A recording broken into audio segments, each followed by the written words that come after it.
Hello and welcome to episode 4 of Into the Van. I'm going to keep this short and sweet because today's guest is Jon Slater. He's one of my best friends. I've known him since high school. He is one of the co-founders along with myself for Cog Life Comics. He is probably the most comics orientated and comics creative person out of my friend group.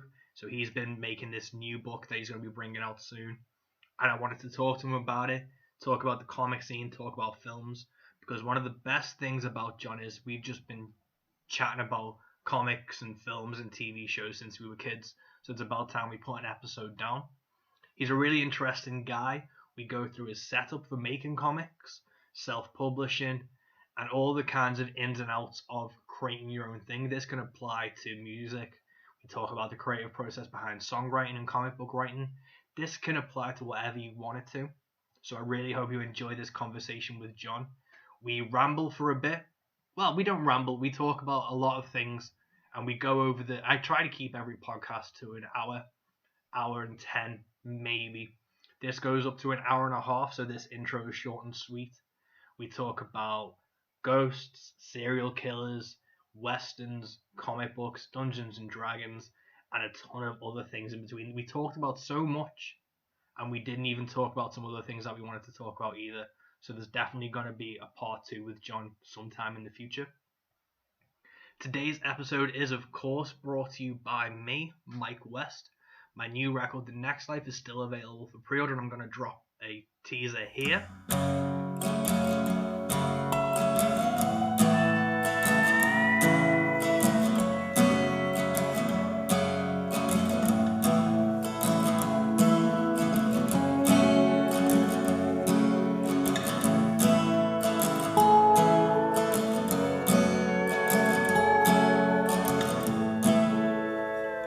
I've been watching this rain bounce off my windshield. I've been staring at missed calls on my phone. I've been sitting in my car for an hour now, 'cause I can't bear to go back home. So there we go, and I hope you dig it. You can pre-order The Next Life at mike333west.com/store. Test presses are getting made as we speak, and I'm so excited to get it into the hands of everyone who pre-orders, and I really hope you dig it. Episode 4 is with the incredible Jon Slater. This chat was so much fun. It could have gone on for hours upon hours, as it has done many a time in our living rooms and just at comic conventions and things. I always have a laugh with Jon, and I really hope you enjoy this too. Because of the COVID pandemic, this is the first episode not to be recorded in the van.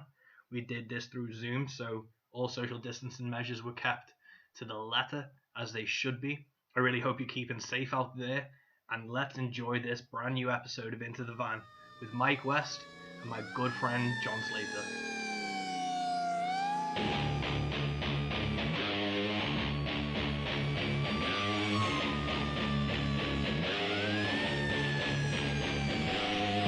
Welcome to Into the Van with me, Mike West.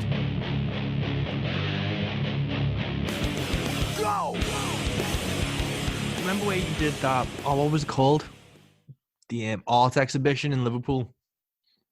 The Copper's Hill, the old sorting office. Yeah, the sorting office. That was so haunted. Yeah. That was so haunted. I remember there was that room and it had 0 windows, and for some reason, whatever asshole designed the electricity had put the light switch on the other side of the room. Yeah, man. I remember helping you shut the place down and switch that light off, and you had to walk through the lit room, switch it off, and then be in pitch black and walk backwards. I could feel every demon behind me. Yeah, I remember opening up, and you could just hear the static pops of all the art installations, and it was just absolutely horrible. And it didn't help that we'd had some ex-post guys who work there come in and tell us ghost stories. There was one, he was in a lift and he had his ankles grabbed. What? I think in that room that you mentioned, was that the one where there was kind of a side office to it as well? Yeah, it was the room was all painted black carpet, and there was a weird little office side room. That's the one, yeah. Yeah, well, some kids on a school trip there, they went into that side office and it just shut behind them. But Ugh. apparently, one of the post guys, they said that ages and ages ago, maybe in like the 80s or something, they like some guys had a fight Hmm. because they woke them up or something because they used to sleep in there. Hmm. One guy decked the other and just killed him. Bloody hell. So it's Defo. all it's It's fu- definitely haunted, but it's being made into an LJMU library now. Oh, is it? Yeah. Oh, cool. Because it was a nice building. That it'd be a waste to just like. Yeah. We got up on the roof as well. While we were up there, it was a really cool place to work. Yeah. Yeah. There's a few places, man. I've played. I can't remember where it was, but I played a gig in this dead old hotel, and I played in the basement. And there was this weird fireplace in front of like the lobby because it was a Yeah. bar and a like pub, but it was also like an old hotel. It was like a dead ye oldie place. It was one of those old style cottage hotel bars. Oh yeah. And there was this dead ornate fireplace, and I just looked at it and went, "That's defo haunted." You got And the like, vibe. yeah, Siobhan was with us, so she laughed. And then the woman who was behind the desk, you can tell when someone wants to tell you a ghost story. Yeah. Because I just pointed and was who's like, got it? yeah, I was like, that's defo haunted. And I just heard the woman behind me go, "It really is, you know." And I turned around and was like, just someone in a rocking chair in the corner. Yeah, with a long, like, creepy fingernails. Just Yeah. I was like, "Tell me everything, hotel woman," because I'd like a half hour to kill before my gig. I was like, "Tell me your ghost stories," and she told us about like these women, like this woman ghost that was like traveling around the hotel and just creeping people out. And apparently, the toilets were the most haunted place in the hotel. Oh, that's the worst place to get haunted. That's the most like, horrific place to be haunted, and it's also the place I go the most when I'm about to do a fucking. I piss about 6 times before I do a show. So I went in, and it was a creepy ass toilet. Even if I hadn't known the ghost stories, I would have been like, "This place is haunted." This is haunted. But it was so creepy. And when I was on tour with Samoa the other year, we stayed in the place that Winston Churchill stayed in. Apparently, this weird little like village down south. And that was a really weird hotel. That was definitely haunted. But the thing is, I don't believe in ghosts, but I don't want to fuck around enough to find out that. Well, that's the thing, man. And I always get laughed at in work for saying this, but like, if you really want to see a ghost, you won't see one. Yeah. But if you don't want to see a ghost, then it'll happen. Yeah, that's why I think, man. And there's too much unexplained shit in the world that there's definitely like it's not. I don't know if it's spirits. But when the hairs on the back of my neck stand up, I know to fucking get out of Dodge. Yeah, man. Like it's like I was saying, it's the vibe. Yeah, it's the vibe of somewhere, and it's we could talk about ghosts for because until we're ghosts ourselves. I was reading a thing about do you know how like animals have like almost like a sense to just get out of danger, like they know something's happening. Yeah, there's a thing where we still have that sense. Yeah, because we live in such like a safe society and a safe environment, we don't listen to it. But it's not even we don't listen to it, we just have no real use for it. So it's when slowly things start like happening. So that's why when you feel like you're being watched, if you look around, someone can be staring at you. It's still that sense of perception and danger that we had from like when we were cavemen. And it's still around, man. So I think something definitely triggers it every now and then. But it's like when you meet someone a bit off, and you're like, oh, can't really place it. It's like that. It's like the women who survived Bundy. You know, they were like, something was a bit off, but you know, he was good looking. So yeah. Was he good looking? Have you seen Jim Norton's got a stand up? Nah, I haven't seen that. There's on Netflix. There's a Degenerates stand up series, and it's like half hour, 20-minute segments from different comedians, and Jim Norton does this whole bit on Ted Bundy, and it's fucking hilarious because he just tears apart like Ted Bundy, man. I don't want to like go into it. I'll tell you off the podcast, like sure. But it's so funny, and it tears apart what everyone always says about how handsome and intelligent he was. I think for like was it? I'm gonna get shouted out by Danielle for this, but was it the 70s? Yeah. Okay. Yeah, I think for a 70s man, because he was groomed, Yeah, because Like, he washed himself. Because he washed himself. People are like, ooh. That's the thing is, Yeah. the standards are dead low, man. And like, I'm going to paraphrase, but Jim Norton's like, he was handsome for that pool of people. That's And it. Jim Norton says like, I may be a 4, but I never hit you in the head with a hammer before I fucked you. So like, that surely says something. Yeah. But he tears Ted Bundy for like 15-20 minutes, man, because of it came out around the same time as the Ted Bundy tapes. Oh Like yeah. the documentaries. I was gonna say, all I think of now is Zac Efron. Oh, that was a good film though. Yeah, I enjoyed it, man. It was good. Like, I don't know. I think for a film saying it was like, it was concentrated on Lily Collins's character's story. It didn't really focus on that too much, and I felt she became a bit one note towards the end. But like, Zac Efron's brilliant. Yeah, he was really good. And she was as well. But like, I think the writing let her down. Yeah, and Papa Hetfield was in it for a bit. He was. Yeah. Yeah. There are a few. Have you seen My Friend Dahmer? Yes. That's a good film. I prefer that to the Bundy film. Yeah, same. It was really interesting to take that, and that's based off a comic as well, isn't it? Yeah, I was just gonna say, and it's interesting to see, like, because it stops, spoilers to anyone who hasn't seen it, but it stops just before he, it stops at the first kill. Yeah, really interesting. Yeah, I really enjoyed that.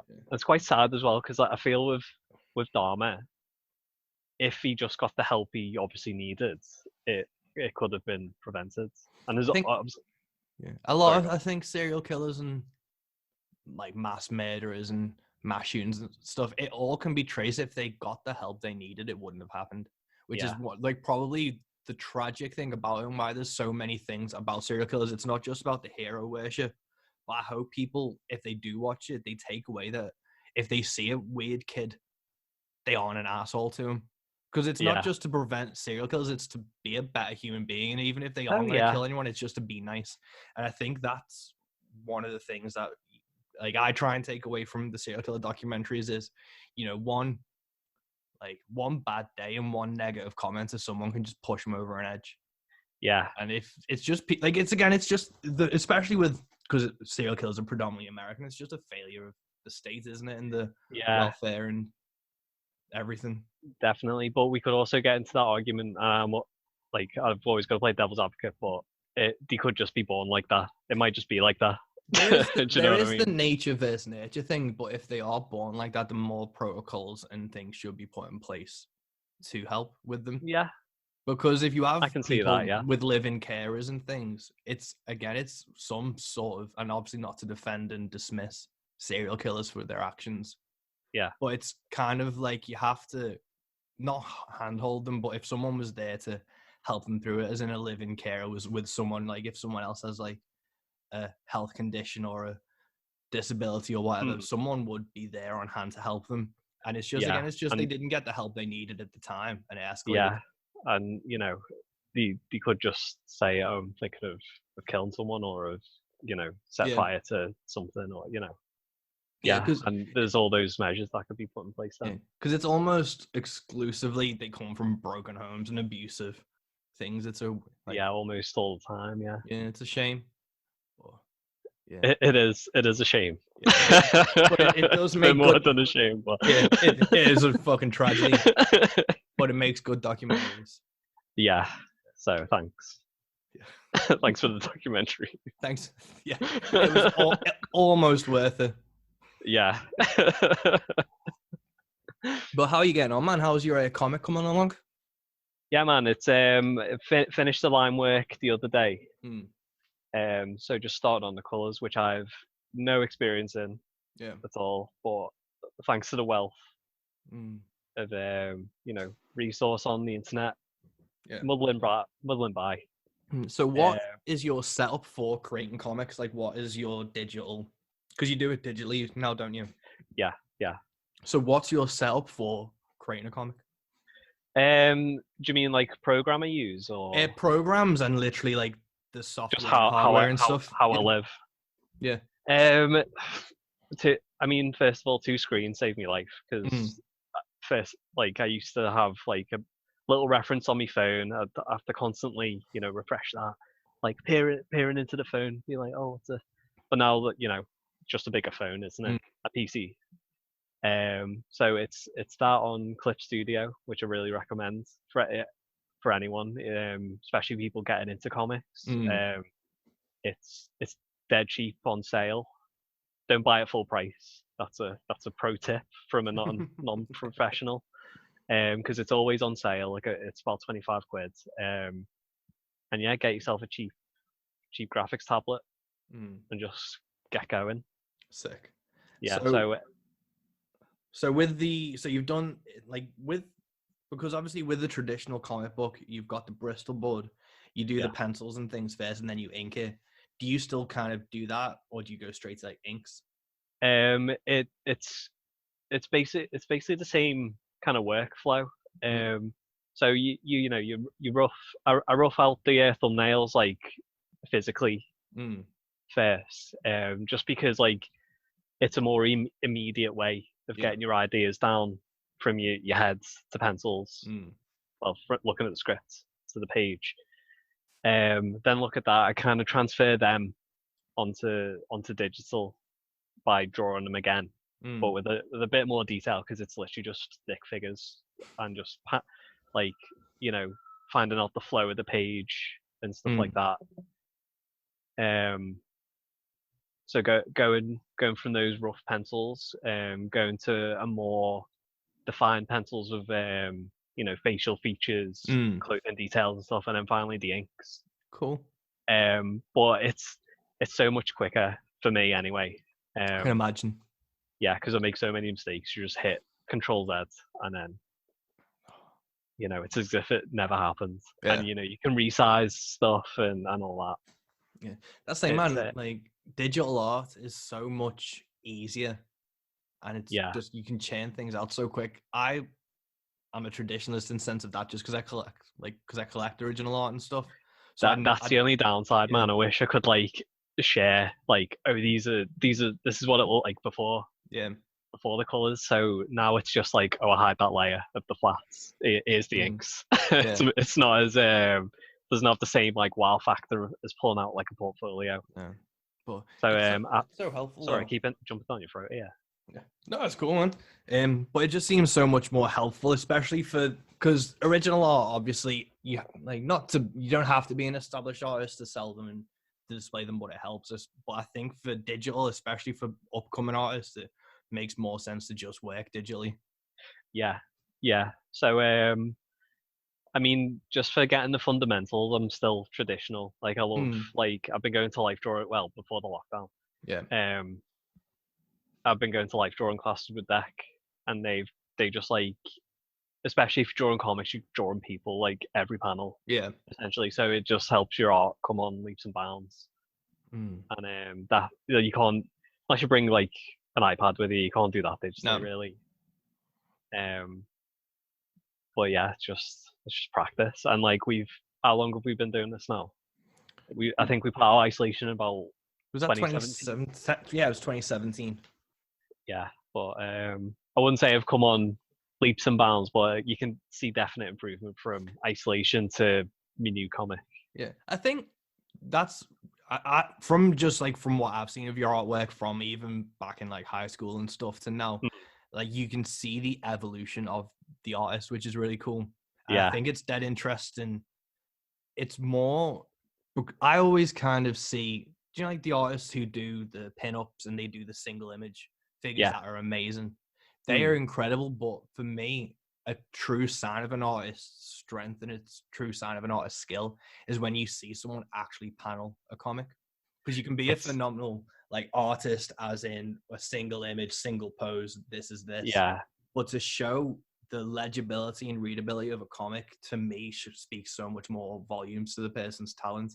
Yeah, I mean the two different skills, really. Yeah. Because I've just finished the pin up myself, and it's a whole different ball game trying to get that composition down in a single image, and you don't, until you actually do it, you don't see it. And I think you would notice it if the person doing the pin up wasn't good. Yeah. You know what I mean? But like you said, paneling and like telling a story through still images. Again, that's a different skill in itself. And I think that's where I've seen you grow in strength as well, because I really enjoy your storytelling, because it's not it's not the mundane, but it's taking the mundane and exaggerating it, which I really like about your work. Oh, So cheers, it's man. like with the isolation stuff where it was the guy getting the Amazon package delivered. Yeah. And then it's just taking those mundane activities and then skewing it. So this one is about an office.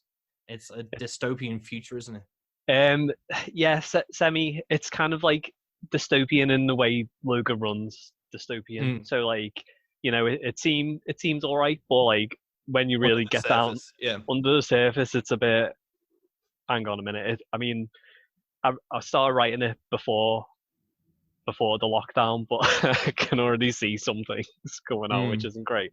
But yeah, it's about an office administrator for this dystopian regime, essentially, and he gets caught up in something he, would rather not get caught up in through his own mistakes, really, and his own sloppiness, which we're all guilty of making mistakes. Yeah. Which we were talking about before off air, but this has some repercussions. Yeah, it's good, man. And that's what again why I like yours is you take what seems like an ordinary premise and it seems to be, because it's like societal commentary, but it's not in your face, which I hate. I don't hate it when it's like when it's glaringly obvious. I like the more subversive stuff where it's like office space, shit like that, and that's what you do really well. And I think that speaks to society, because a lot of people are just complicit in maintaining the status quo, because as long as they're fine. And I like art that highlights that complicity, which I think I'm really looking forward to reading this, because I think that's going to be. Yeah. Oh, thanks, man. I'm excited to get it out because unironically, I'm in the 9 to 5 anyway, in an office job. Like it's taken me a while to get out, especially like when you try, for me anyway, try not to treat it as a job, because that's when I start to burn out. So before lockdown, it was steady. It was not steady going. It was slow going. But since we've entered house arrest, essentially, I've cranked out those pages and I'm onto the colours. So I'm hoping by September, October, it'll be done. Nice. But that's because I'm doing everything myself. Yeah, that's a big thing for comics. Yeah, because I'm poor. I know. Like, there's phenomenal letterers out there in the small press scene, but I can't afford them at the moment, unfortunately. No, but it's just then another bow in your arsenal. It's another feather in your cap to do, and even if it's not to the standard, obviously that established letter would be, it's still, as long as it's legible, it's readable, and it gets the point across. I think that's always the most important thing. Definitely, yeah. And that's what I think stops a lot of comic book people, because when we've been tabling at conventions, people go, "Oh, I want to do this," and do it.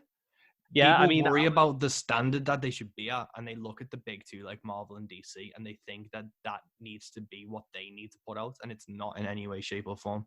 Absolutely, man. And I remember being in the same position. I remember when we were going to like London Super Comic Con for the first year and stuff, and like the artist alley, it was kind of a mix then, wasn't it? It was with like the professionals, but also the small press people. But like, I didn't even know the difference then. And I'd go up to the small press people, I'd be like, "Oh, how do you even get started?" And they said the same thing we're saying now. They were like, "Just do it.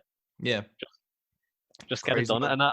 And like, I couldn't get my head around that. Like, you could publish something yourself. Yeah, it's mad, especially like we're so lucky to be in the time we are now. Like, there's so much stuff you can do yourself. Like you with your music, it's entirely self-published, and like it blew me mind when you were like, "Oh, I'm putting out vinyl."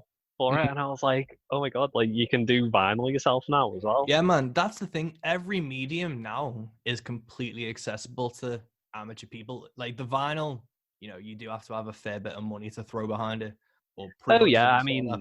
It's yeah. you can create whatever you want with the budget you want, but if you have a better budget, the finished product will probably be better. But there are Yeah. affordable ways to create things.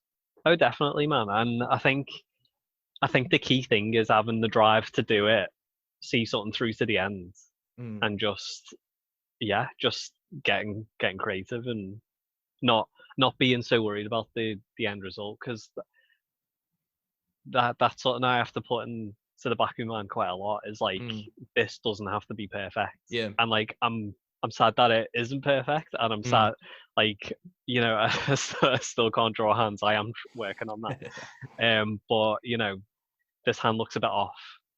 I also blame, you can see it on webcam, me skeletal hands. You'll notice that in the comic, because I'm just like looking at, oh, my camera's froze now, even though this isn't a visual medium.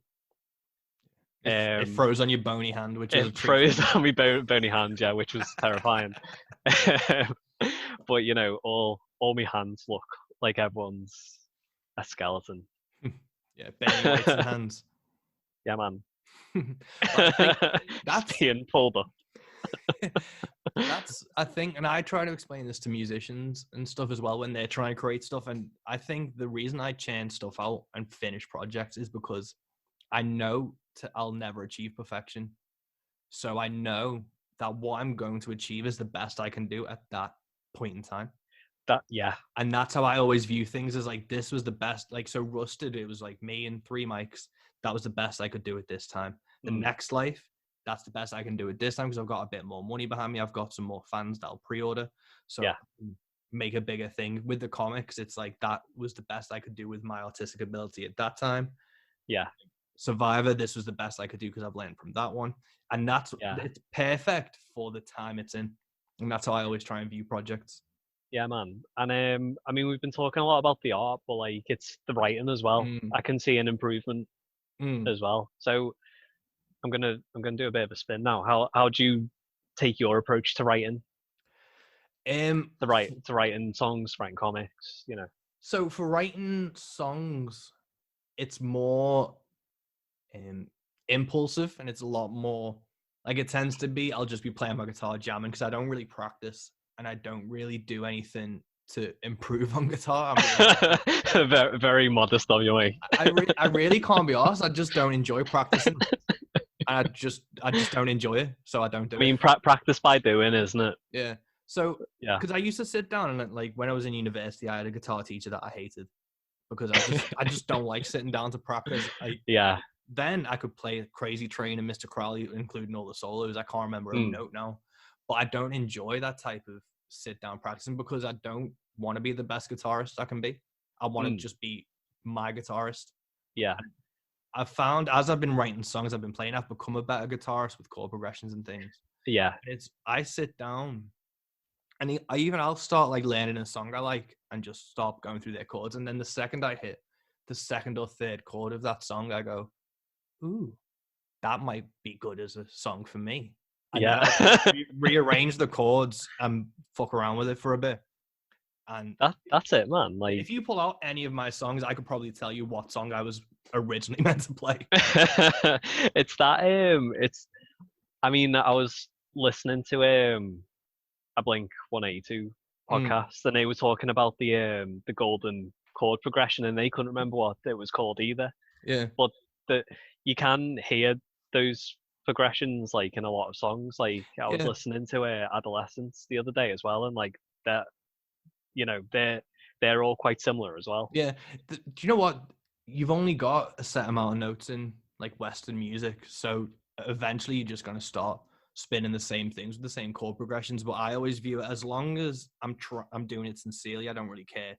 As long as that's it. It's your own voice, isn't it? And so that's the music part of it, is just me fucking around on a guitar until something sounds nice. Yeah. And then I'll kind of freestyle over it and just see, like, do a rap. Basically, I just won't I won't go in with a specific theme or anything. I'll just see what the first words I say come out. and then whatever that first line is, I'll kind of work my way through it. Because sometimes I write down lyrics and I'll have poems and things, and they'll sit in books for 4, 5, 6 years until it's the right song comes along, and then I'll do it. It's very rarely lyrics first. Yeah. Oh, right. That's interesting. I'll have lyrics written, but then to try and fit music over them doesn't really make sense. So I can never get my head around that. Yeah. So what I normally do is I'll do the music first, and then I'll see what comes out in terms of lyrics and songs that way. And normally my main lyric prompt and writing process is I'll write one line, and I'll just scribble it down somewhere, and it'll just be an interesting thought or an interesting premise I like the idea of, or it's a rhyme I like. It's like in Away I Go. I remember you saying like you had that first line in your head, and that kind of spawned the song. Yeah. So that was then I just like grabbed my guitar, and it was just like what came out of that. And I think it was literally I picked, because it's on the second, like the capo's on the second fret. I literally think I just picked up my guitar, and that was the capo it was on. It was still there. So it was like I don't put that much thought into it. You're like, oh, this is fine. This sounds good. Like, you know, I can't be asked moving this capo, so. Yeah, and that's just what I'll do, and then it'll just kind of expand from there. And I've got probably about 20 songs that are half written that I just jam with, and I don't force the endings of it because I don't need to. I've got an album coming out, and I've got 2 hours worth of material that I can play, so I don't need new songs right now. Yeah, so you don't want to pump an album full of the 20 songs when it doesn't need to be, because I've been lucky enough to hear it, and it flows really well. Thank you, man. So I just kind of let them gestate, and I kind of see this is going to sound dead pretentious and dead arsey, but there's a thing in like we're Buddhism. Doing a podcast, mate. So this is going to be dead pretentious, but we're doing a podcast anyway. So, but there's a thing in Buddhism, and it's from like Thich Nhat Hanh's books, where he doesn't really believe in creation, because something can't come from nothing, and nothing can't come from something. Right. So I don't ever really see what I do as a creation of a song. It's manifestation of things aligning in a certain way that will then create the song. Okay. So I need the chord progression to sound right, have an idea for a lyric, and to be in the right space of mind and the right time, like in wherever I am. And that will then complete the song. So I'll never force anything, because I believe that I manifest the songs, I don't create them. Okay. So, they just kind of gestate and Because if I wrote Away I Go on a different day, then it would be a different song. So I think the manifestation of the song itself is more important than trying to force a creation of it. Because as long as you have a back catalogue that you're proud of and you can stand up and perform live, you aren't in a rush to create anything. That's it. Yeah. So I let that manifest for a bit, and then when it finally comes to fruition, and if I feel it's a good song, and I'll play it and see how it reacts, then I'll carry on with it. And that's kind of my manifestation and creation process for songs. For comics, like I've been talking to you because I've got an idea for a comic, and I always kind of think of the premise, and then the important thing for me is the pacing of the comic. So I'll think of the premise, and then I'll try and think of the plot. But as long as I have the first 5 pages or so, as long as I have the beats down, what I'll do is I'll go into like Word, and I'll just do the bullet point thing, where it's like the numbers. So it's like 1, 2, 3. This happens, and then this happens, and then that happens. Yeah. And then I'll literally go. So if this is going to be a 20-odd page comic, I'll just do the 20-odd page, like 20-odd bullet points. And just be like, the first page is the first bullet point, and I'll just go through so I know what should happen on each page. Yeah. And then once I've got what I know is going to happen on each page, I'll then go into each bullet point and break down that page into the panels. And flesh out a bit more. And then that'll be when I'll start working on dialogue, or I'll have dialogue written at the very bottom of the bullet points that I know I need to put in. Yeah. And then from there, I'll just flesh out each bullet point into a page, and that's my comic. And then it slowly grows, doesn't it? Yeah. I mean, mine's I've never really thought about how I go about comics, but when you were talking about writing a song and like letting it manifest, mine's thinking about it now. Mine's quite similar. Like it you have an idea first, and then it just kind of grows. Like I'm still adding bits now, even though the line work's done. Like Yeah. I'm like, oh, I could put this visual cue in here. I could, change this light in a certain way.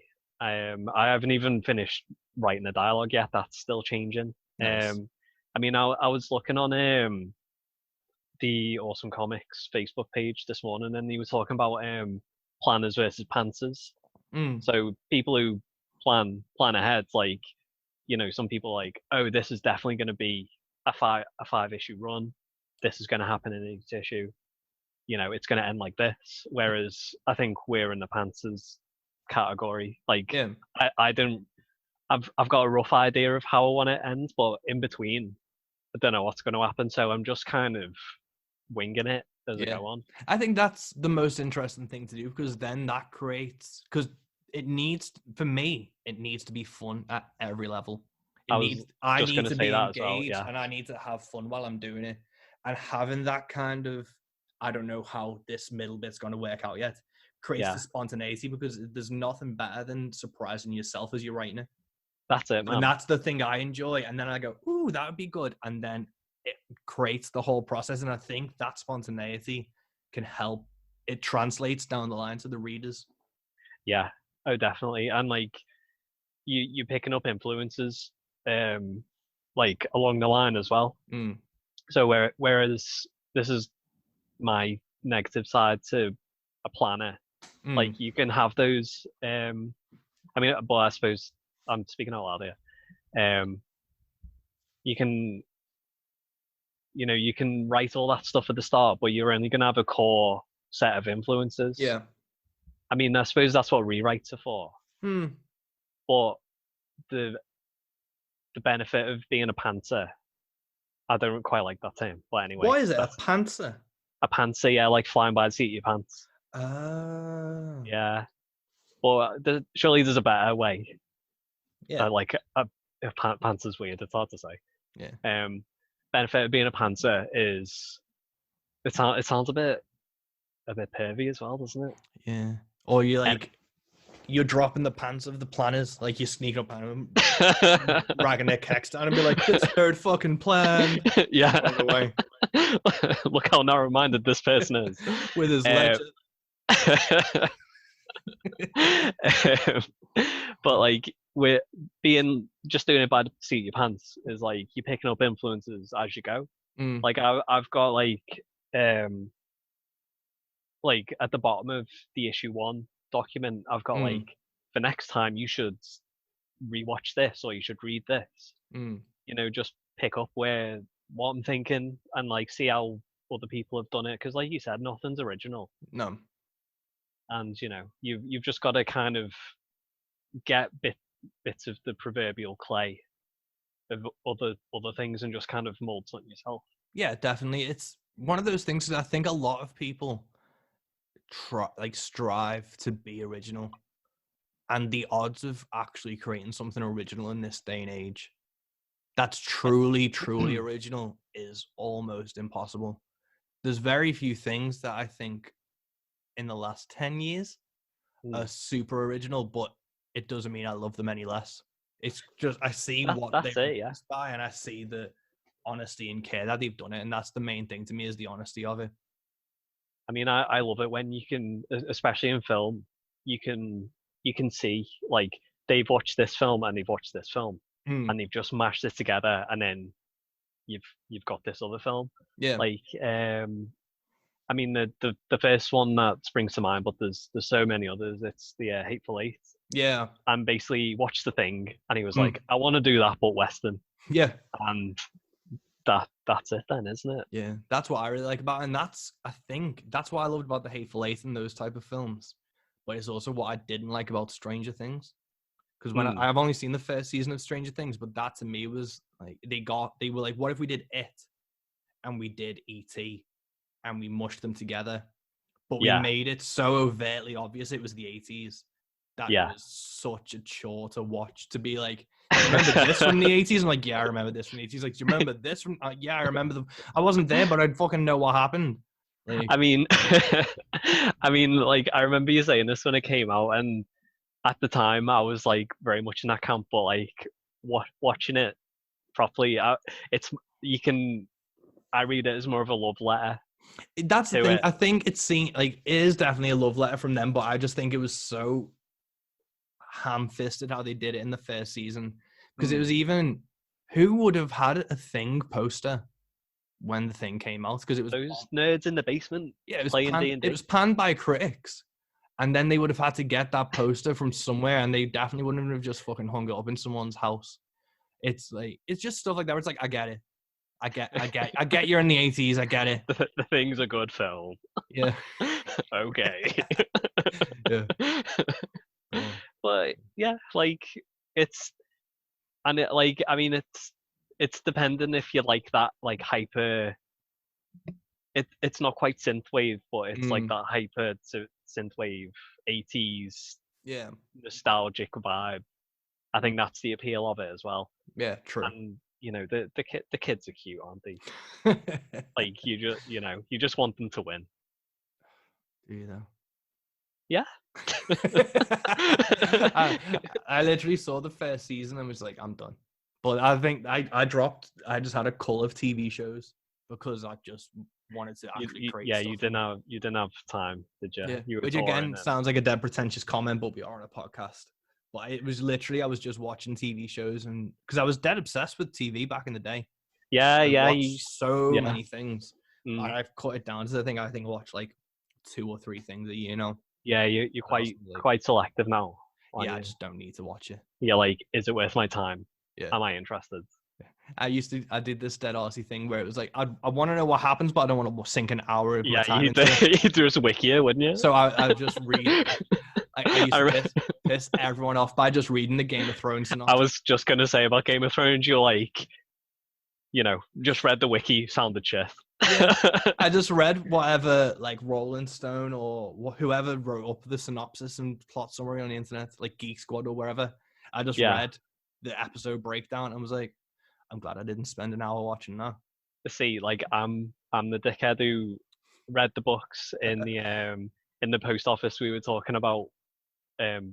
Was it off air, or did we go into it, or was it on it? I can't remember. I just hammered those books when I was on that job, just invigilating. Yeah. And then the show it was as the show came out, I was like, season 1 boss, like, gonna read all these, and I did. And then the seasons just didn't match the books, and I was like, this isn't like the book, and then that's why I dropped it. So yeah, the thing that made me stop watching TV as much was I just didn't care about any of the characters. And it's the same with The Walking Dead and stuff. Where I was like, I don't care, but to be part of the zeitgeist, my curiosity, I do want to know what happens. So I just read the synopsis for like Walking Dead and Game of Thrones. And I still read the Walking Dead comics. But someone in like my job said, well, doesn't it take the fun out of it just reading Game of Thrones? I went, you do know it was a book first, don't you? Yeah. I mean, he just looked at me. I was like, it was, and I'm just doing the abridged version. Yeah, now the tables have turned and I've had the book spoiled for me. If the ending's going to be the same, and I've heard the ending wasn't very good. I've heard it was bad, but the thing is, when it's such a massive show, there's very few that'll stick the landing of it. That's it, and it's. As you know, with me writing, I have difficulty finishing properly. Like, it's always like this kind of ambiguous ending. Or there's no real defining conclusion. It's always quite open-ended with me. Yeah. And I get that it's hard to wrap stuff up. Yeah. But if you're on a budget, and like a big budget, no. And I think Sopranos ended so well, and then no one could do that type of ending ever again. So they had to do a proper ending. Yeah. And Sopranos just kind of mic dropped the whole thing. Just like not finishing this. Yeah, Sopranos did the best ending to a TV show ever. So spoilers to anyone who hasn't seen Sopranos. Oh, we've not said the ending. That's true. Have you seen Sopranos? You've seen the ending. I know the ending. No, I know the ending. I was going to make a joke how we fade to black now.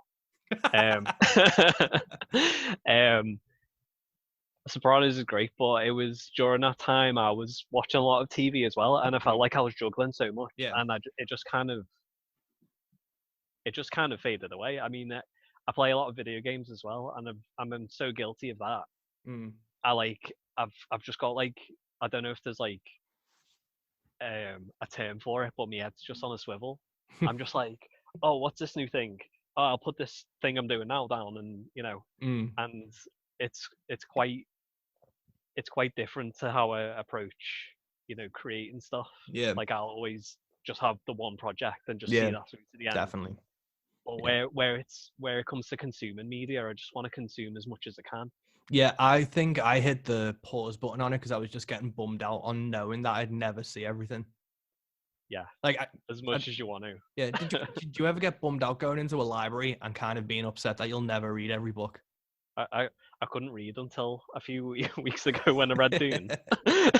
Like, He I does don't. do an English Yeah. degree. I But... just have this weird little like thing in my head where I'll go into like Liverpool Library and I'll see all the books and go, there's gonna be one book here that'll sum up my personality and it'll completely speak to me, and I'll Yeah. probably never find it, and that kind of like bums me out.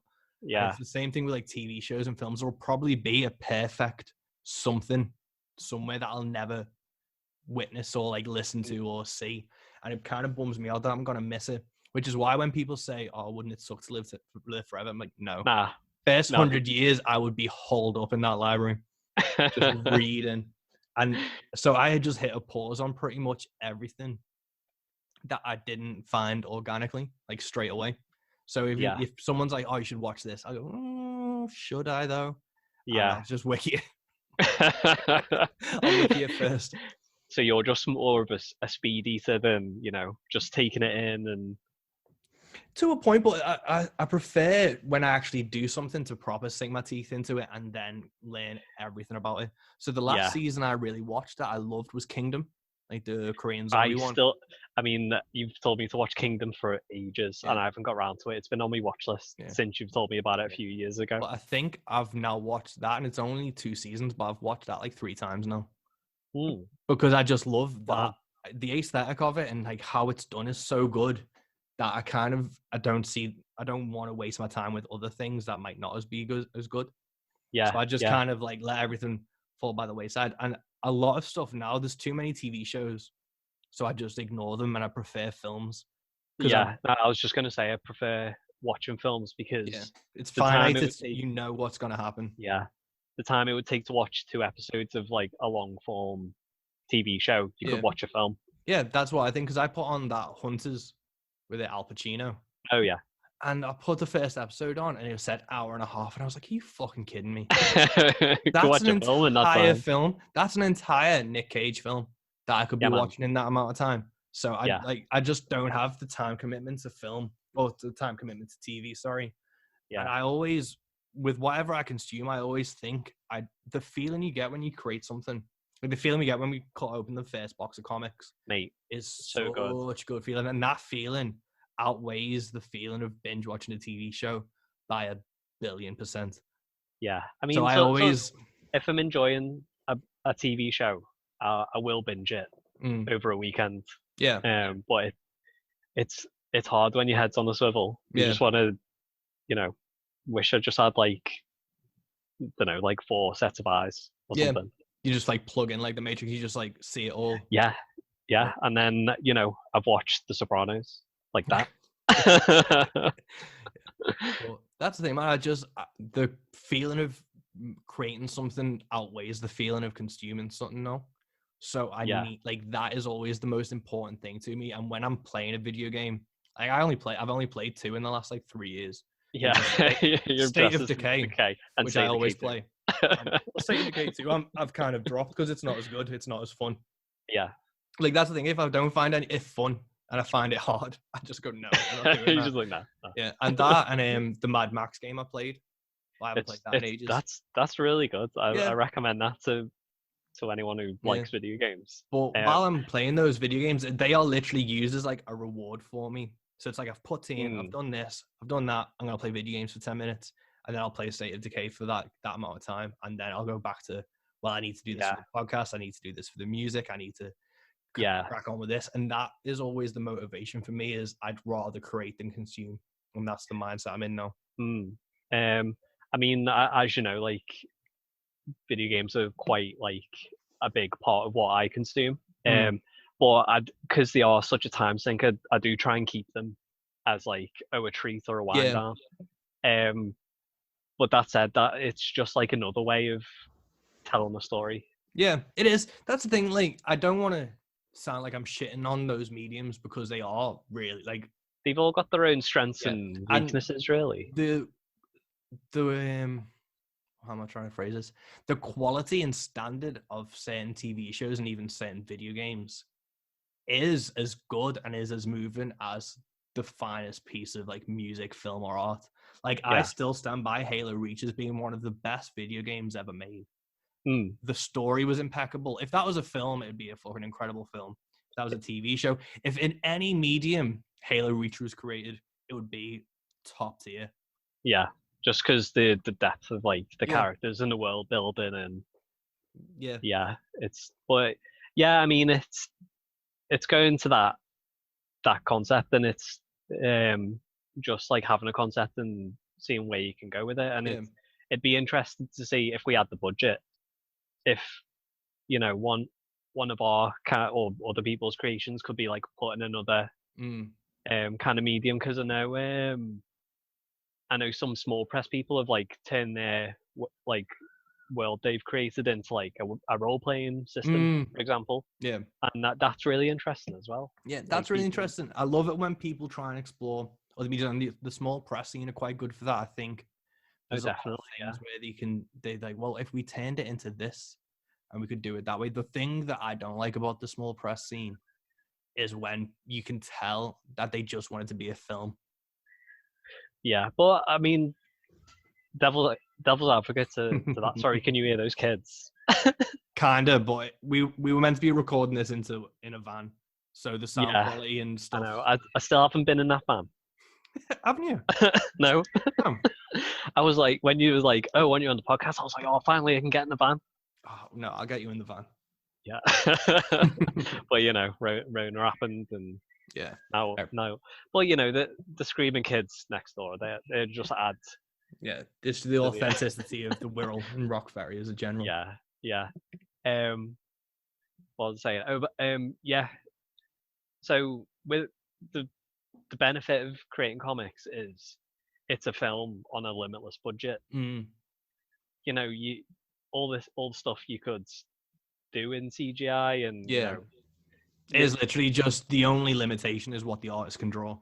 That's it, yeah. And like, you know, if he doesn't regard, I mean, it's to the artist's skill, and like I wouldn't call myself like, you know, at that level, but if you put the time in and the research, you know, you can draw anything. And I say this to anyone who's like, oh, I can't draw. I'm like, you can draw. It's just triangles and circles. Yeah. So just take your time. Just take your time, give a shit, and make it. As long as you finish the product, the next one will be better, and you just keep on keeping on. Yeah, and I don't know about you when you're writing, but like you see the images in movement, and then you put down like what's going to tell the story the most into that still image. Yeah, that's how, for me anyway, like I write comics. I'm like, oh, this shot will be good, and I love when I watch films and I'm just like, that's a boss shot. And it's it's all symmetrical. I know symmetry isn't always the best, but like it's always great when you see like something obvious. It's obviously placed somewhere to a fault. Yeah, and you just like, yeah, that's it. And it's normally like someone walking down a corridor in the silhouette. Like, you know, that's like that type of stuff I love. Like, you can, when there's a great shot, like, is it in going back to The Thing, there's a shot where he has all three things in focus, where he has McCready in the background, like holding the three men hostage at the same time, and he's got the flamethrower. Yeah, and at the same time the guy in the foreground with the scalpels in shot. That's it. Yeah, that's a perfect shot, and that's so well thought out, because he had, with the limitations of his time, he had to do basically 3 different shots for that one scene to set it up so everything was in focus.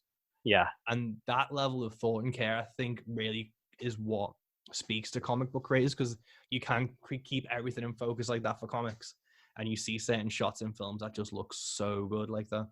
Yeah, I mean, thinking about it now, it's like the comics and films are very closely linked because Yeah.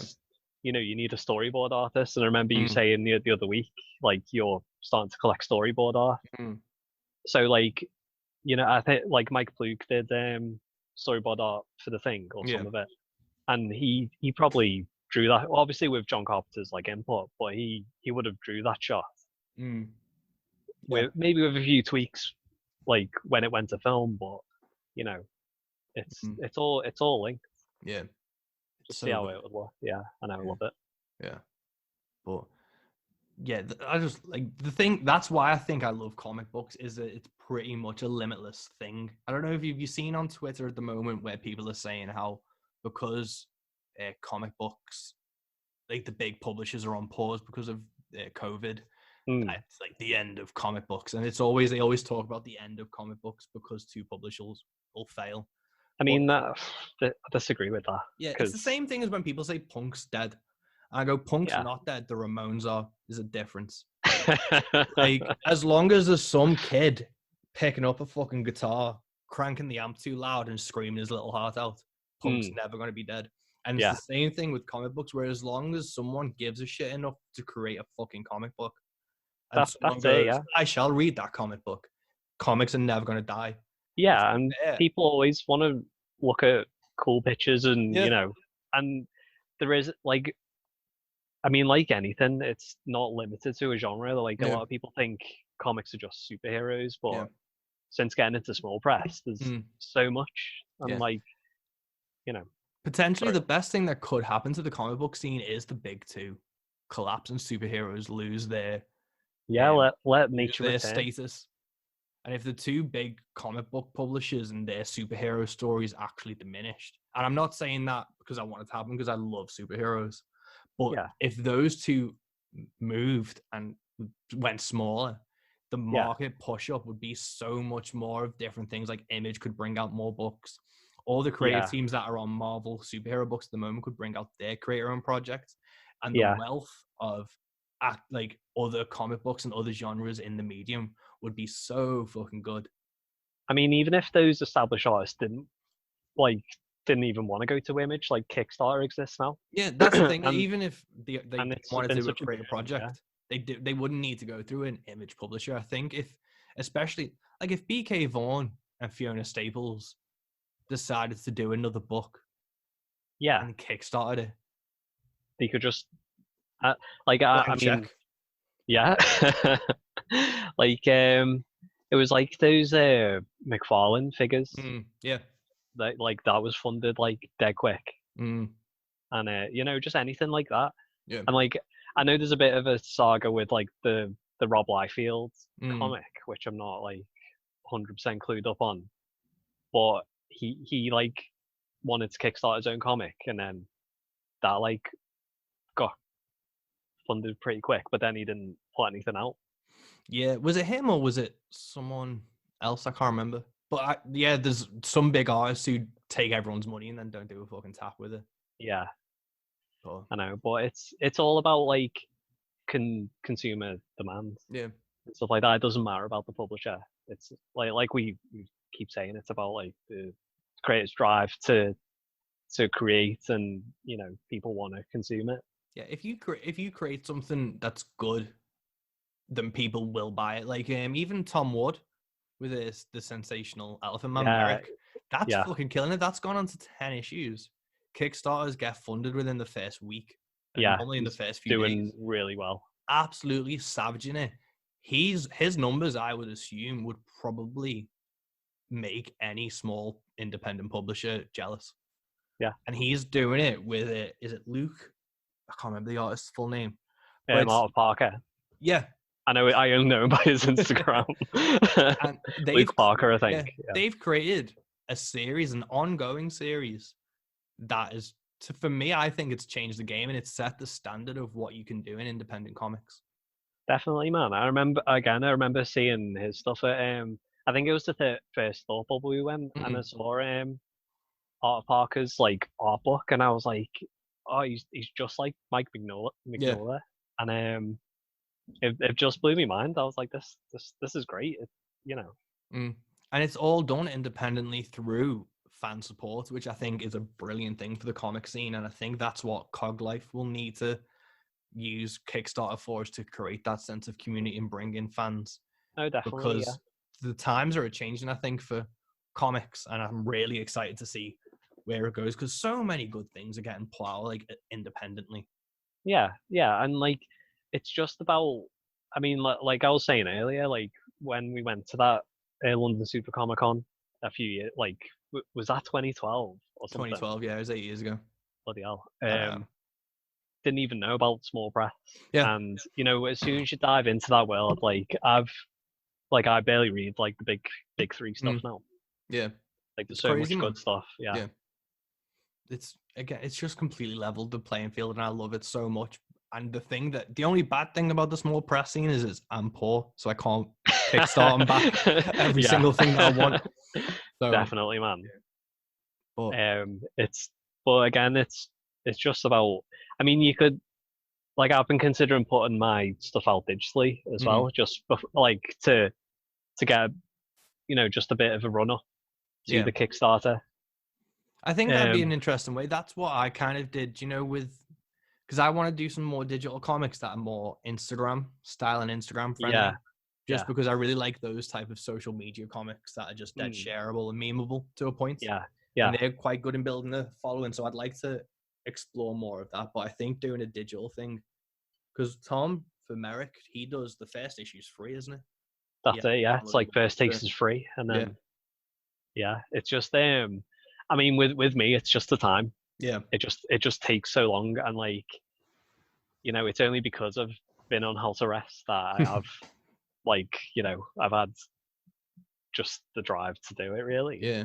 With the lockdown, have you felt more creative, productive since then? Because I know you've been cranking out the book. So has it kind of worked to your advantage? It definitely towards me advantage. Yeah. I mean, I'm not sure I should say this on air, but me, like, remotely, my job isn't that intensive, so I have had time to just, like, stay on emails and work at the same time, because the workstations are one and the same. So yeah, that definitely I've been more productive. Oh, good, man. Because I know that's cranking it out.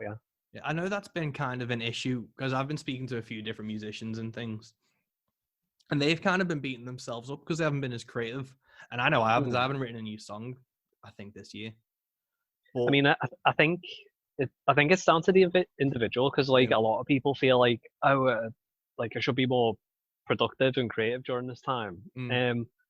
But I think it's I mean, because I do it as a hobby, it's just like I'd be killing time like after work doing this, but it just so happens I've got more time. Yeah, you don't have the commute and things like that, and you can work. That's what I've been doing for the podcast. I've been editing on my like lunch break, and I've been doing just saving time and what I'd be doing to travel and stuff. I'd be being more creative. Then in work anyway, I'm always just thinking like, oh, how can the script be changed? I'm always doodling, even though it shouldn't be. It's just time. It's just energy I can direct more efficiently. No, definitely. But during like a 9 to 5, like I don't know about you, but like I find myself like coming home and just completely like sapped of any creative energy I would have, just because like it's being in that environment. Yeah, I don't know. I mean, for me, I like playing guitar has always been what I do to relax. So even in just like, I'll just sit there and pick up my guitar. I'll just sit there in front of the TV and like strum along, and not even playing loudly, just playing it, and then maybe something will trigger, and that'll be what leads me to something else. But I kind of, I don't know, who did I say this to? I can't remember who I said this to, but I'm creative out of spite.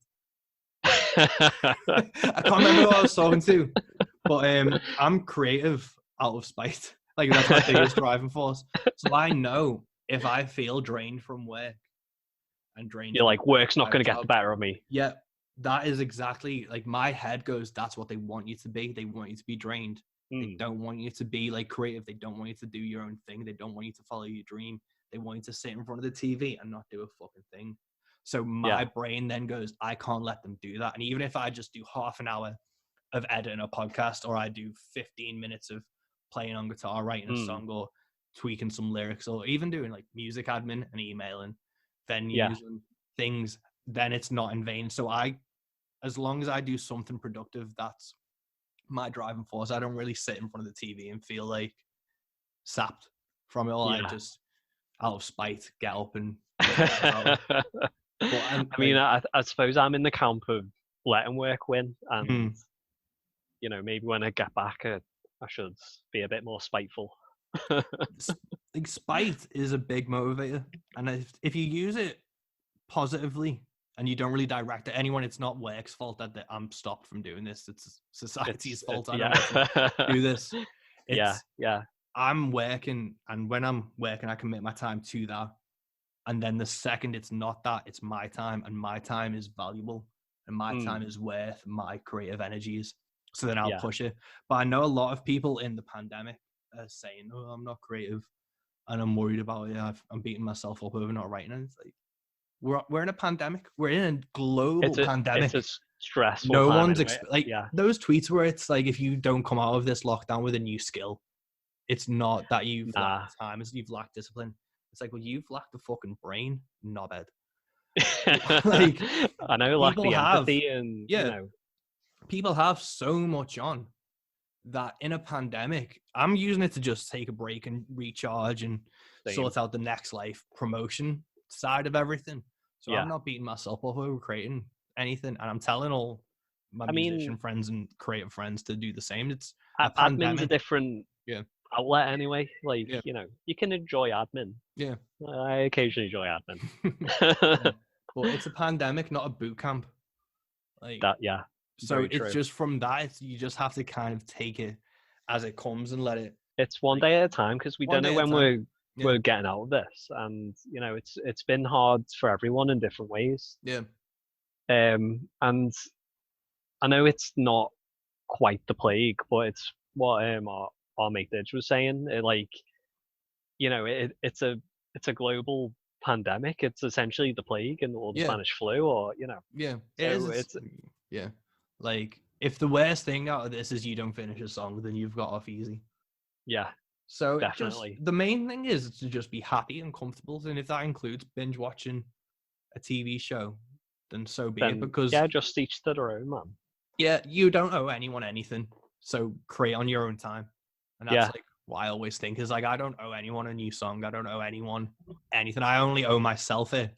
And if I'm not feeling it, I'm not feeling it. No, definitely. Sorry, I had the I had the proper singing feel, and I had my microphone on mic then. I mean, on mute. Oh, imagine. No, because it's just interesting how, you know, creativity flows, and and it shouldn't be a forced thing, and by no means, like, I know I finished the line work, but by no means have I forced that. No, it's just because I've so happened that I enjoy it. I like seeing stuff come together, and I've had the time to do it. I know I've seen some songwriters, like I think Leonard Cohen and maybe Jason Isbell were talking about this, where it's like, well, I sit down and write a song because songwriting is my job. I'm like, I didn't get into songwriting to make it a job. Nah, man. I got into songwriting to be a songwriter and to do what I want to do when I want to. And that's the kind of approach I take. And if I sit down, like, I could sit down and write something, and it might be good, and I can do that every now and then. Especially if I've got 90% of a song finished, I'll sit down and write the rest of the song. And sometimes you just need that final push, don't you? But it's not. I won't sit down with nothing and try and come up with something. I have to just kind of will a idea out of nothing. A blank, like something. Like, what is it? A blank page is the worst first draft. So as long as you write something, and even if, like, I'll be like, as long as I write a line, then that's it, man. Like, I've got a like, I've either got I've got a thing on me Google Notes, and I've got like a Word, like a file on my computer that's just called "At least I've started something," and it's just all it's just all those kind of just little prompts and Yeah. unformed ideas that can just sit in the back of your mind for a while until you like maybe consume a bit of media and you're like, that's it. Like Yeah. that's how I can do this. And Yeah, I've definitely. got I've just looked at my board as well, and it's just loads of post-its. And one of the post-its literally just says the story trope I like, where someone gets turned into an animal. and underneath that it says, do that. That's good, man. And that's writing for you, which I think is always the best thing to do. It's like, again, like what we were saying before, if you aren't enjoying what you're creating, don't do something else. Yeah, man, because like I remember writing that post-it note. I was watching The Witcher, and there's that episode where there's the Law of Surprise episodes where that have you watched The Witcher? I watched the first episode with Didge.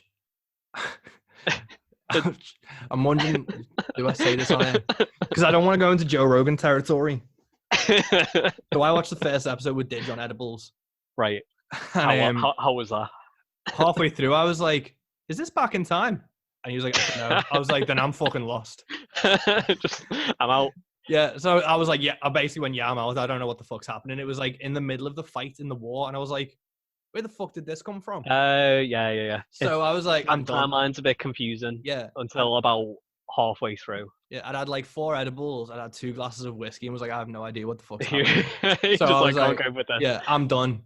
And then I watched, I think, 2 episodes with Civ, because we keep hearing the hype. So we watched the first 2 episodes, and again, I was like, I don't care about this.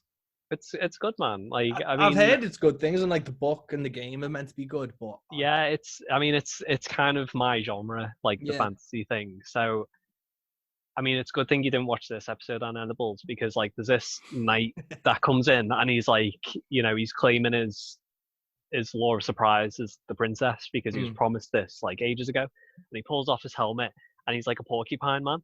What? Because he's been cursed.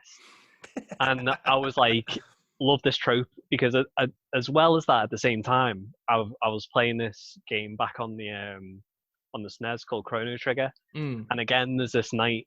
He was cursed. He was turned into a frog, but he's also a knight, and he's the best character. He's my favorite character in the game. He's boss. And I was just like, I want to write something that's this, except with a different animal, because then it's blatantly copying the own setting and stuff like that. I'm like, what's a weird animal that's like I can do, and can maybe do something interesting with, and I can research and stuff like that. So there's a post-it next to that post-it that just has II circled. Oh, like the actual animal, the II. The II, yeah. Sick. So look for that when I've finished Admin Error, which will be a few years. In 2035, when we come out of lockdown. When we come out of lockdown, my beard's down to my knees, my hair's down to my knees, and I've finally done the first draft of the script about the II. Yeah. I can't wait for that. But, yeah, like that's the thing with The Witcher again, is I just couldn't be asked, because it has it's a lot timeline issues and things. And I was like, this is cool, and it's something I just don't want to sit down and do, because I've got other shit to do. Yeah. What drew me in? Henry Cavill's arms. Henry Cavill's arms. The fact Henry Cavill, like, I liked his character. Yeah. I thought he was like doing a good job with it. Yeah. Setting was good. Set was interesting.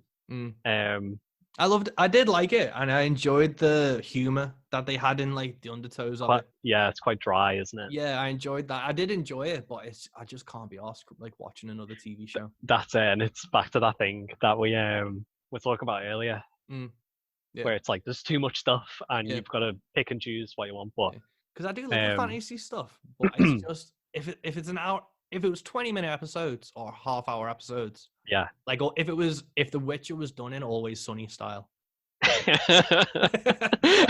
watch it. But I'm not sitting there for an hour. The Witcher has a baby. Witcher punches an elf. Yeah, The Witcher gets gun fever. But because I do enjoy the fantasy thing, but again, it's just picking and choosing what I spend my time consuming, which is why I've enjoyed us starting Dungeons and Dragons again. Yeah, man. That's I'm excited for it because again, it's like a different storytelling medium, Yeah. and I've got all these ideas. I mean, I've run campaigns for a different group before, and it's having all these ideas in your head, and like they get to explore it and stuff. Yeah. And I'm better at writing stuff down, but I think it has helped me kind of tell a story like verbally. I mean, I'm still like relying on crutches. Like we do it in Discord, don't we? And Yeah. I've started to put like little visual prompts of like what I'm thinking. Cool. Like, so look out for that. I've made a little mood board. Oh yeah. Yeah. So no, but just storytelling sick, isn't it? It is, man. And that's like why I'm happy about doing Dungeons and Dragons again is I want to do something it's still creative in its own way. And it's still like you get a sense of achievement from it. It's what my issue with video games is you get an achievement, but then it doesn't translate to anything else, really. Yeah. It's like you get the experience and you're like, yeah, I did it, but there's nothing to share it with. But with Dungeons and Dragons, it's obviously like collective. Yeah, and it's you and it's Deck and Lucy and Didge and Josh. So it's like we're sharing this thing. So it's like my favorite things of like fantasy and games and like that with hanging out with my mates. Yeah, just chat and shit. Yeah, and chat and shit. And that for me is like, this is a really fun break from everything else. And that's the one thing that I'll enjoy putting time away to consuming because I still get like, there's another worth to it outside of it's like if it was a video game or a TV show. And there's sessions I played years ago and we still bring them up. Like, you always remember your first and like we still talk about like my first character, like with the other group we play with. Yeah. And yeah, like it's the stories you make yourself collectively, and like what I'm trying to do with you all is like help me build the world because it's not just my world, like that a bit of spoilers just for you because no one else can play the session. I want like because you want a gun, don't you? Yeah, I do want a gun. The guy you're getting the gun off, he's going to be like, someone from the previous continent you lived on and someone you knew in the past. So I want a bit of homework for you because I like setting like DM's homework. I'm like, think about this and think about that. Think about how your character would react. This character, like, what's your past with him? Is it going to be awkward getting a gun off him? Like, do you like each other? Like, Yeah. Cool, man. What's he like as well? So have a think about that anyway. I will do. That's really interesting. That's what I'm doing. For the people of the podcast who are interested in this Dungeons and Dragons, I am playing a bard because even in my wildest fantasy, I just want to be a successful musician. And also for fans of the podcast, I've got a Wild West. It is a Wild West theme. It's a Wild West fantasy. It's a new theme. frontier. It's from one continent to another. And also quite the departure for Mike, being in the country musician. So, yeah. I didn't even prompt him to do this as well, which I appreciated. Because I told Josh that it was like a Wild Western theme, and I was like, I had no hand in this. Yeah. It's, again, this is one of the ideas that's been gestating for a while. And I'm like, want to do a Wild West themed, like, fantasy thing because... I'm not actually like that big a fan of westerns, but like for some reason I just love that setting. I don't know what it is. I think it might be the aesthetics. And is it because of Firefly more than the actual westerns? I think Firefly's got a hand in it, but like it's also the western aesthetic is cool as fuck.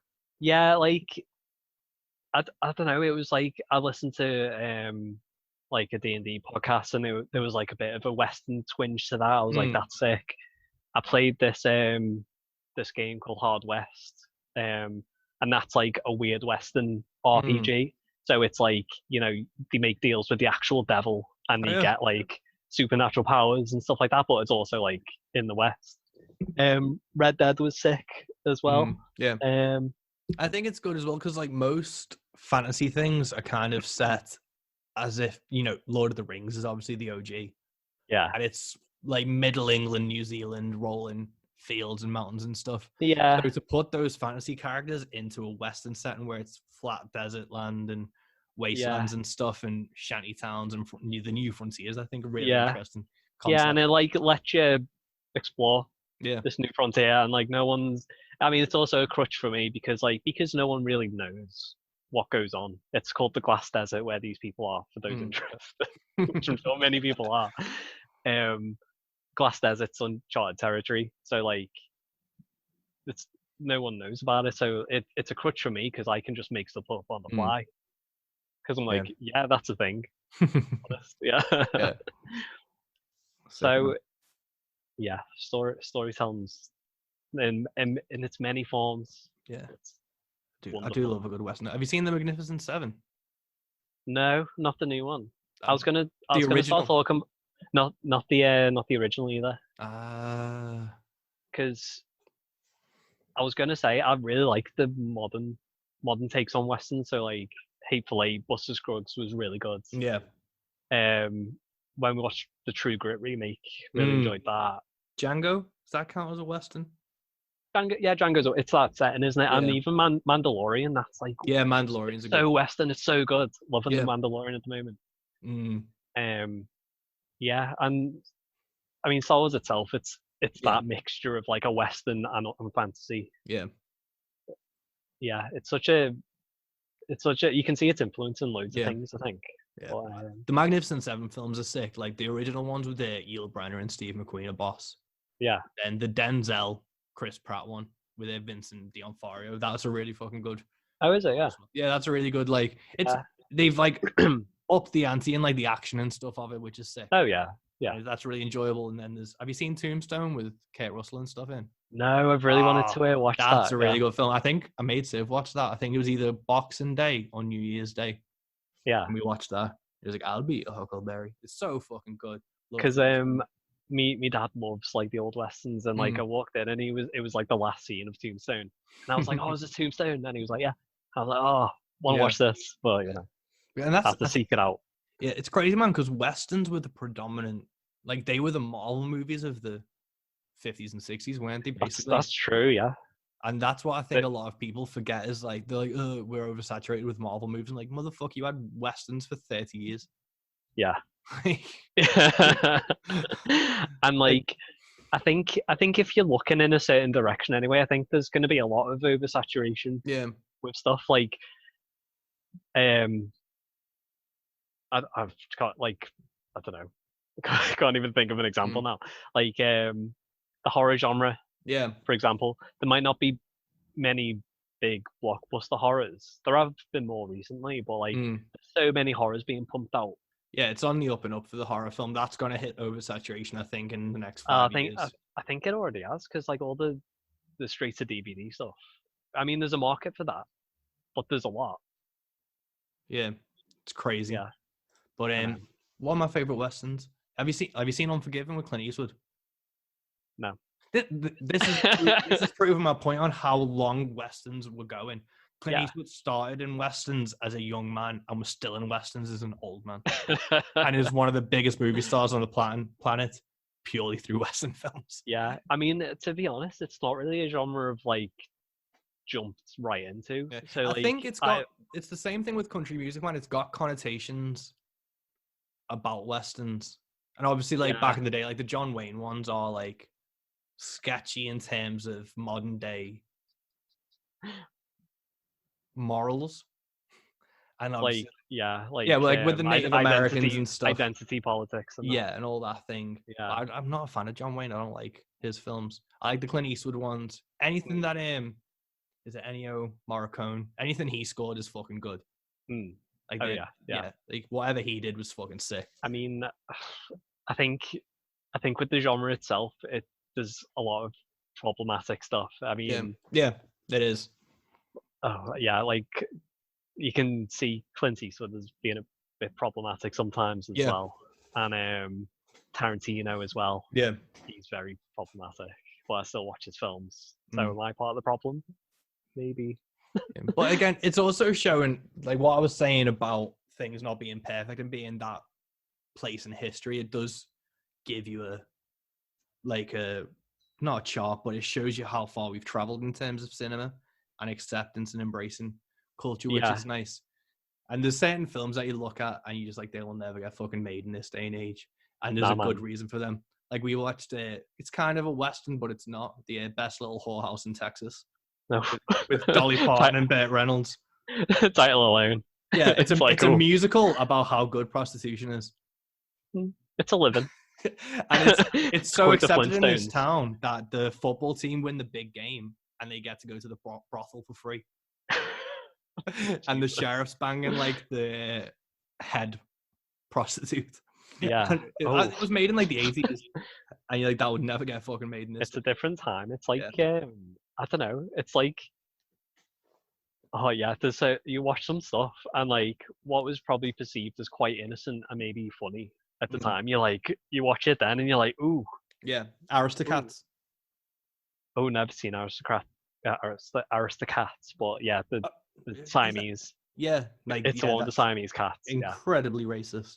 And that's I watched this film called Drive, not the Nicholas Winding Refn one.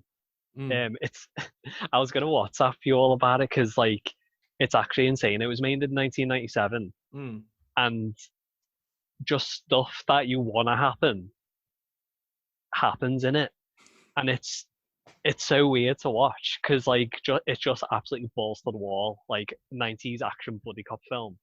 It's got is his name Mark Dacascos? That rings a bell, but I'm not sure. He's in John Wick 3 as the head assassin guy, and he's like a John Wick fanboy. The Asian dude.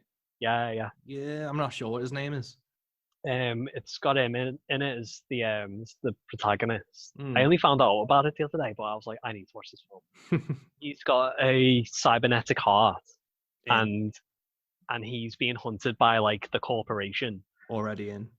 And he takes this down and out songwriter as a hostage, and they're the two like buddies. So it's like I think it's like a Rush Hour before Rush Hour, really. Oh, really? That's interesting. Yeah. But there was I won't spoil any of it at all because like it's like going back to D&D. It's like us playing D&D and then you saying something absolutely insane, and me going, "You can do that." But it's on film. It's on film. It's not. But someone put money behind it. Yeah, it's on film. It's great. It's like properly recommended. Drive 1970. Not 9. Yeah. 1977. No. Oh, 1997. 1997. Sick. What am I chatting about? But there was going back to being problematic. There was a bit at the end. He's being chased by this like redneck hitman. He goes around with tiny glasses and a big cowboy hat. He speaks like proper thick southern.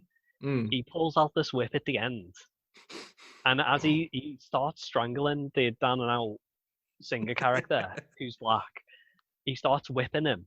Oh, Jesus Christ. Him. I mean, he gets out of it, and then he's like, "Never pull a whip on a black man again." Which fucking hell. I know, and when he started, like, I thought they weren't going to address it. I was like, shit, like, this has just ruined the film for me. But, like, the fact he kind of address it, and the cast is, like, diverse for 1997. Got the date right that time. Yeah. Yeah, I was like, 90s were a different time. Yeah. But it's hard, man, because you've got, like, problematic stuff like that, but then they're addressing it, so they're highlighting it. And if it leads to a conversation, then I think it's not necessarily okay, but I think it's needed because that's what art's meant to do. It's meant to question things, and that's really interesting. I mean, no, I mean, again, this is why this movie is insane. He didn't need to pull out a whip. No, he didn't. He just had a fight on motorcycles. Yeah. I think need to like go with that type extra of mile. thing, you need to look into who wrote the fucking thing and what their intent it's like was and stuff. It's a weird one. It's like Green Book, and like you see that won Oscars for whatever. It's just Panel of White Men. Yeah. And I still haven't seen that film, but I don't think we want to. No. But it was James Wang directed it, I think. I think he's Asian. So don't know if that makes that okay or not. I'm not the best person to be speaking to this stuff about being a white straight male. So No, but I think raising it without any ill intent is important, because then that can actually lead to someone either correcting it. Because if I say something stupid, I'd rather be corrected than carry on in my ignorance.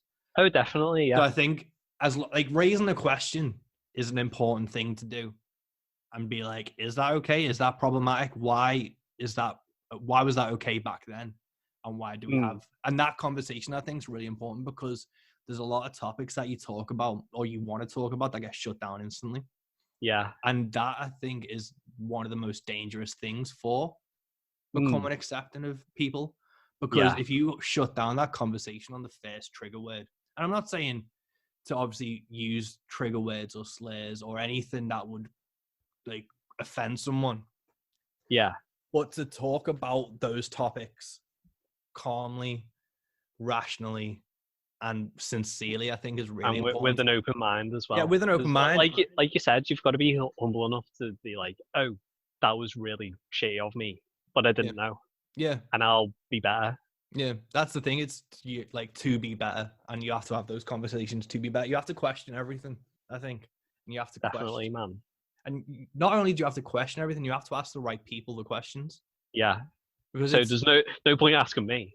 yeah, I don't fucking know anything. So it's important. It'd be important to then ask the writer of that scene. It'd be important to ask the actor how they felt during that scene. Yeah. Both of the actors. It's a really interesting thing. That's why I think like when the Django Unchained film came out, there's controversy around that. That was really important to then ask the actors who were involved in that. Because obviously that can only speak from their personal experience, but other people who've watched the film and could get offended by it. Well, then that's important, because no one's opinion is invalid and no one's opinion is righter than the others. It's just if you talk to enough people, you'll get a better understanding of it and make your own decision. That's it. It's just about being more informed. Yeah, being more informed and less of an asshole. Yeah, and it's the same philosophy as like, you know, creating stuff, going back to that, because you know you can't create something out of nothing. You've got to take those influences and other like points of view and stuff, and you know, form your own thing on it.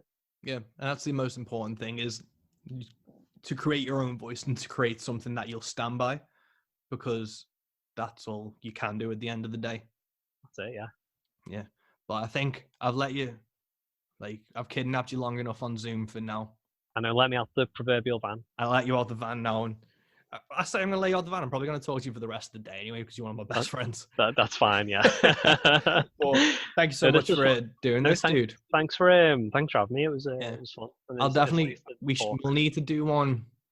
If Thought Bubble goes ahead in September, we'll have to do one then as like a bit of a con breakdown.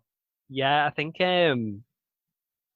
it's been cancelled this year. Has it been? I haven't seen anything yet, but I don't know if I've just not seen it.